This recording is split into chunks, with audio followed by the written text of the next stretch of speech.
Okay, तो general साहब वो उनके पास कॉपी कहां से आई थी? वो जो एक किताब लेकर आए थे राहुल गांधी, उसको लहरा रहे थे, मैं स्क्रीन पे दिखा भी रहा हूं, सब सोच रहे हैं कि जब छपी नहीं तो ये कहां से आई? मुझे भी मालूम नहीं, क्योंकि मैंने खुद उस किताब की कॉपी नहीं देखी, जबकि मैं उसका लेखक हूँ। हाँ। तो उनके पास कहाँ से आई, कैसे आई, तो ये आप ही जान सकते हो। ओके, मतलब आपकी जानकारी में उसकी कोई भी कॉपी आज तक छपी ही नहीं है? बिल्कुल नहीं, और मैंने जैसे कह रहा हूँ, मैंने खुद नहीं देखा उस कॉपी को। अच्छा। ना किसी मेरे परिवार वालों ने उसको पढ़ा है। राइट। ओके, अब दूसरा पार्ट जनरल साहब, ये जो उचित समझो वो करो का मतलब थोड़ा समझाइए हमारे दर्शकों के लिए, क्योंकि उसको अलग अलग तरह से इंटरप्रेट किया जा रहा है। एक पक्ष कह रहा है कि सरकार ने आपको अकेला छोड़ दिया, दूसरा पक्ष कह रहा है कि नहीं, आपके हाथ खोल के आपको फ्री छोड़ दिया। वही मैं कह रहा हूँ कि हर चीज़ को जो है ना, आप किस नज़रिए से देखते हो उसके ऊपर आपका इंटरप्रिटेशन होता है। आप ग्लास हाफ फुल भी देख सकते हो, हाफ एम्प्टी भी देख सकते हो। मैं तो हमेशा ग्लास हाफ फुल ही देखता हूँ। हाफ फुल क्यों? मेरे तरफ से तो ग्लास हमेशा फुल ही रहता है। और इसका मतलब यही है कि गवर्नमेंट को अपनी सेना के ऊपर और उसके अध्यक्ष के ऊपर पूरा भरोसा है, इसमें कोई शक ही नहीं है इसे, और इसमें कोई कंट्रोवर्सी ही नहीं होनी चाहिए।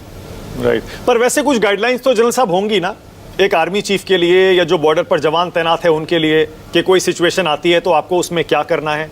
तो ऐसे में फिर सरकार से परमिशन लेने की जरूरत क्यों पड़ती है जनरल साहब? नहीं, ब्रॉड गाइडलाइंस तो हमेशा होते हैं। ये नहीं कि जो सेना है, फौज है, वो एक ऐसे एक independent instrument of the state तो नहीं है। एक देश जो होता है उसमें सिविल सर्विस भी होता है, लेजिस्लेचर भी होता है, जुडिशरी भी होता है, आर्म्ड फोर्सेस भी होते हैं। सभी एक साथ मिलके होल ऑफ नेशन के तरफ काम करते हैं for the good of the nation, देश के भलाई के लिए। तो वो सारा मद्देनज़र रखते हुए ही अपने कार्रवाई करने। फ्री हैंड का मतलब ये नहीं कि अब जो मर्जी करना है करो। एक ओवरआर्चिंग गाइडलाइन तो हमेशा होता ही है। राइट। नहीं, मेरा पूछने का मतलब ये था कि आपको उस समय ऐसा क्यों लगा कि आपको डिफेंस मिनिस्टर से परमिशन लेनी चाहिए या उनसे सलाह लेनी चाहिए? सलाह लेने के ऐसे कि जितने लोगों से आप बात करोगे, जितने लोगों के अलग अलग विचार आएंगे, सलाह आएंगे, उससे उतना ही निर्णय लेना और आसान हो जाता है। ओके। तो जनरल साहब, ये कहना सही है कि सरकार ने फ्री हैंड आर्मी को दे रखा है, जो आपको ठीक लगे जिस सिचुएशन में वो करो? जी हाँ। ओके। और जनरल साहब, क्या 2014 के बाद ये बदला है या हमेशा से ऐसा ही रहा है? क्या हमेशा से सरकार ने आर्मी को फ्री हैंड दिया है? नहीं, ऐसे अब कोई ऐसे डेट तो नहीं डाल सकते हैं 2014 या 2020 या 1980, जब से मैं फ़ौज में भर्ती हुआ। वो अलग अलग सिचुएशन के ऊपर होता है, अलग अलग इंसिडेंट के ऊपर होता है।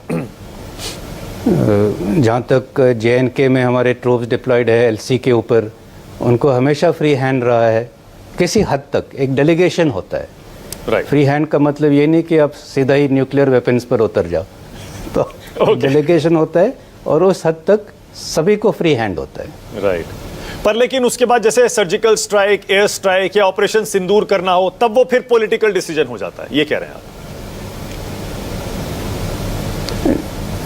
हमेशा it is always a politico military decision, जिसमें एक उद्देश्य साफ होना चाहिए कि क्या हम हासिल करना चाहते हैं, क्या लक्ष्य है उस ऑपरेशन का। ओके।